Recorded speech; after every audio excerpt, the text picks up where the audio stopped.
I'll maybe ask around 5 questions for maybe where you can spend around 30 seconds to respond on that. Right. Cool. So, are, are you someone who reads a book or a thinker?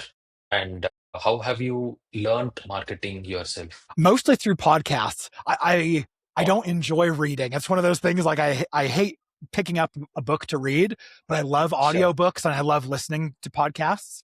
I would call myself more of a thinker, except any chance I get, my headphones are on and I'm learning something from an audiobook or from a podcast. So I'd probably say Sure. somewhere in the middle. Got it. Where do you see B2B paid dollar is going right now that you wish should have come to LinkedIn ads? I think CTV, connected TV ads, is a really exciting place for LinkedIn right now. You Sure. can go to a CTV provider and buy certain kinds of demographics of traffic, but LinkedIn, Mm, for what doesn't appear to be more money, I think it's about the same kinds of CPMs. We're able to use mm, LinkedIn's targeting to reach people on their TVs, busy mm. executives. And that's really exciting. So I think anyone who's doing a CTV outside of LinkedIn, if you're in B, consider moving those dollars into LinkedIn. Got it. Yeah. So, what's one best practice advice that you think would die soon? Yeah, I think for a long time, people have assumed that if your goal is to get impressions, to get reach, that you should pay by the impression. And if your Mhm, goal is to get traffic, you should pay by the click. And mm, what I've found for a long time on LinkedIn is that it doesn't matter what your objective is. If your objective is to get the most of what you want for the least mm. amount of money, there are optimizations you can do. And so a lot of times, for instance, I won't use LinkedIn's objective that's called brand awareness. That's where they assume you go to this when you want awareness, but I actually Mm. get cheaper awareness, lower CPMs and higher engagement rates and cheaper retargeting audiences built by running some of those ads in the website visits objective.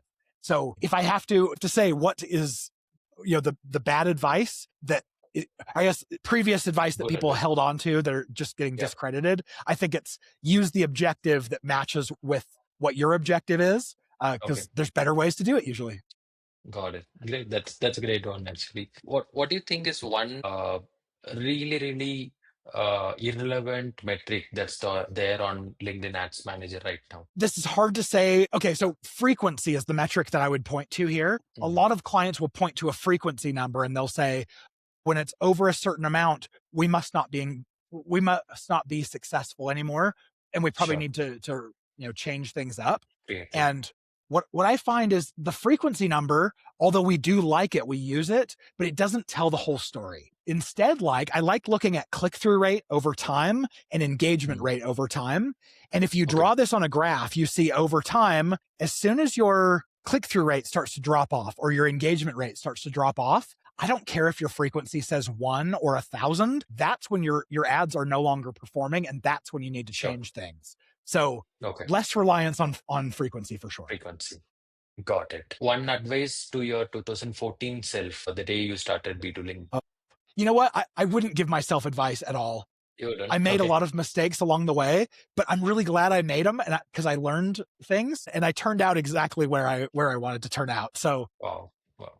I would let myself just keep working. Maybe just give myself like a don't worry, man. Keep working. Don't get discouraged. You're gonna do great. That's great. That's lovely, AJ.